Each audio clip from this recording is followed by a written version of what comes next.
Hey One Tree Hill fans, welcome back. Thanks for being here.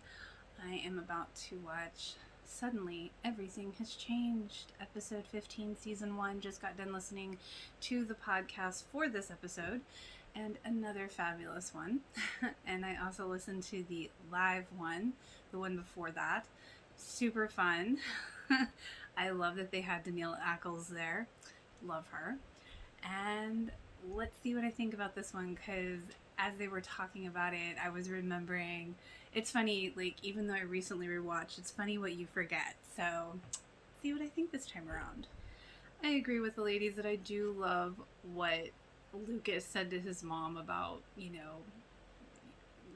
Dan does one good thing, you cut him slack, and then Keith does this one bad thing, and you just cut him out. I mean, it is a good, like, hey, I get where Karen's coming from, but I totally get what Lucas is saying. And I think it's interesting contrast because, like, he didn't want to be on the basketball team for so long, and then he finally got on it, and now the doctor's telling him, oh, you may not be able to play again. And he's, like, realizing how much he really wanted it. It sucks because you see this contrast with how Nathan is so being put in the middle of his divorce. Well, his parents' divorce.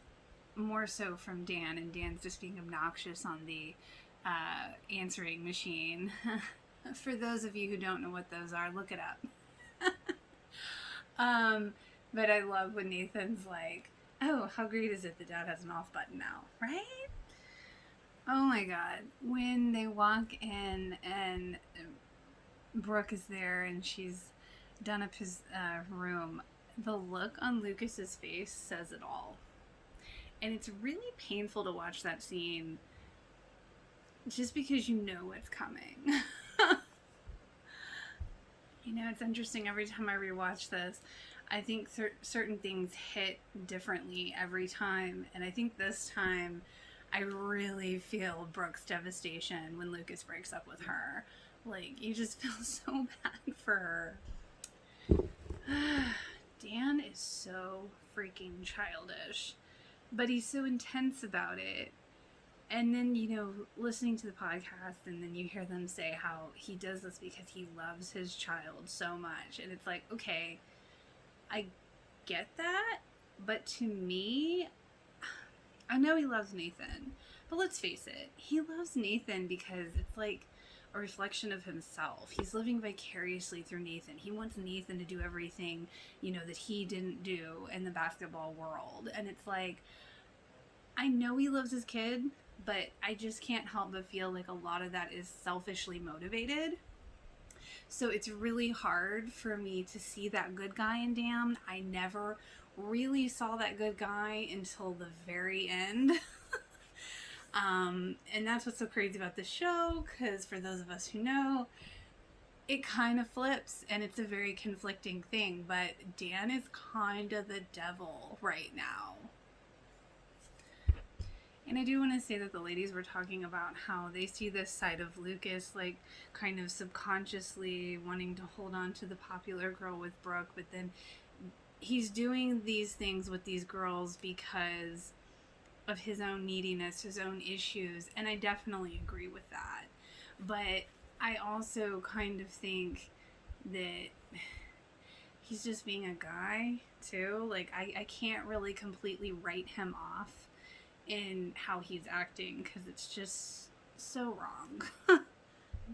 Again, another perfect Haley and Lucas friendship moment where she's just like, what hurts the most? I love you. You're lucky you didn't die. I would have killed you. So cute. So I see what Hillary is talking about, Peyton just rushing in and kissing all over Lucas and not knowing that Lucas had ended things with Brooke. So I totally get why a lot of people could have vilified her, especially after this point, because she was always so worried about their friendship, and at that moment she was like, I don't care.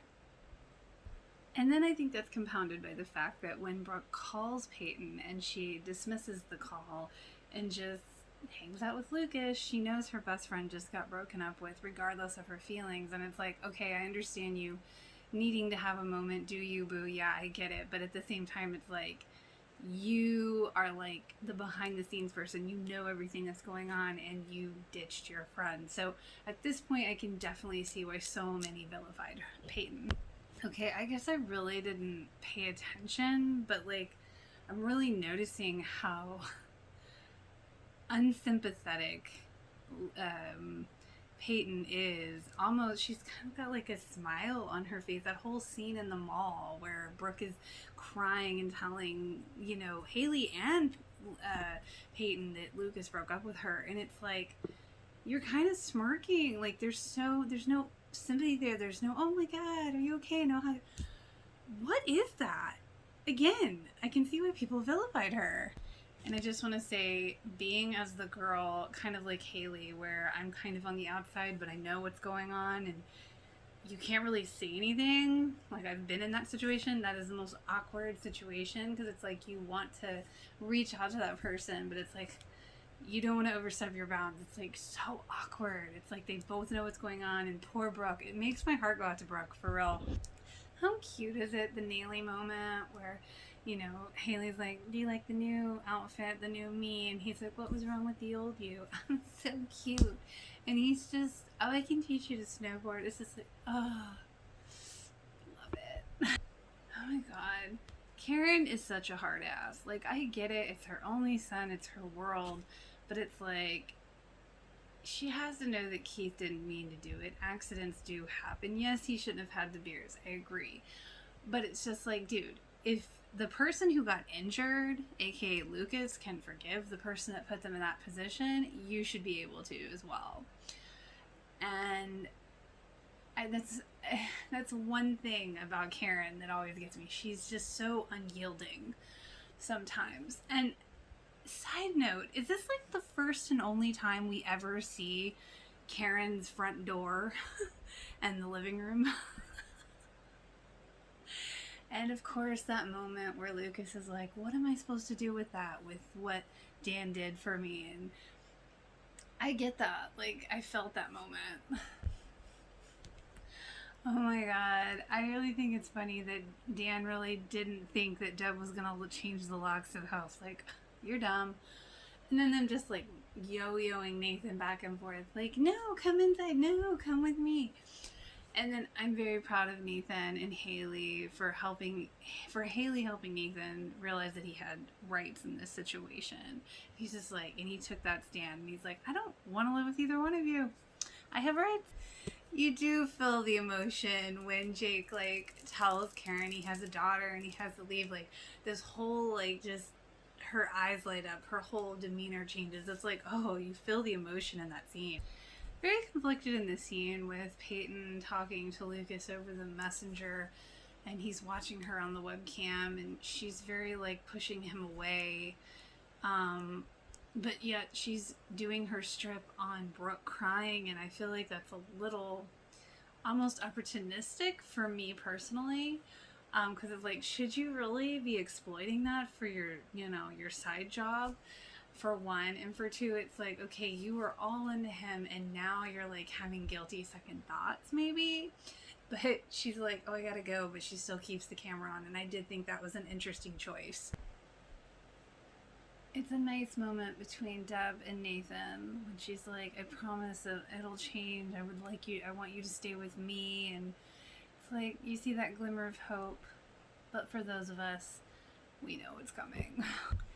I always feel so bad for Brooke because she so wants a mom, and she's connecting with Karen, and it's just like, but I can't feel, bad because, Lucas feels how he feels, and I get that, but I do hate the way he treated them both. Ah, in that moment when Brooke transfers all her hurt and pain to anger, a feeling she knows well. The mean girl is back. That look on her face. It's like, oh, you gonna be okay? Bye. I gotta go get Peyton. I cannot with Dan. I mean, he is literally emotionally blackmailing his son to come live with him, to choose him to live with. I mean, how immature. Seriously. It just, disgusting. Very touche moment between Lucas and his mom. Why are you pushing Keith out? He really cares about. Why are you pushing someone who really cares about you? And she's like, why are you? Not really the same thing, but I get what you're saying. It's like, is Karen being caring with the whole giving the crib to let Jake use it for Jenny to come into work? Or is she just like, hey, I really just need help at my store? Or is it a little column A and column B? Because it's like so funny how Karen's just like such a hard ass. And then she's like so caring. It's like, So Dan wins because he wants to show Deb, I can take Nathan away from you, which he did. But let's be real. It only happened because he literally threatened Nathan's mom to get Nathan to choose him because he knew he wouldn't choose him any other way. Keith's trying to get the loan, sad. Karen coming and talking to him saying, oh, we had something. And he's like, we did. You'll look at me that way again. Sad.